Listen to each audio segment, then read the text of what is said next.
Creating a new project using the address of the property. Click on Create a Project. In the window above, type in the address. This is a house in Houston, Texas. It will point to it. You simply then name the house. I'm going to call this one Houston House, or the project name, whatever you like, and click on Create a Project. Confirm the address, and the project gets created. Once the project is created, you can open it. You see various elements of the project, the data, and the property.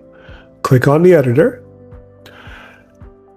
The enhanced editor opens up, and you have the ability now to correct any aspects of the site plan. For example, we see in this area, the fence line is not aligned with property line. Simply click, move it to the fence line. It's that simple. Now you have the property line assigned and aligned.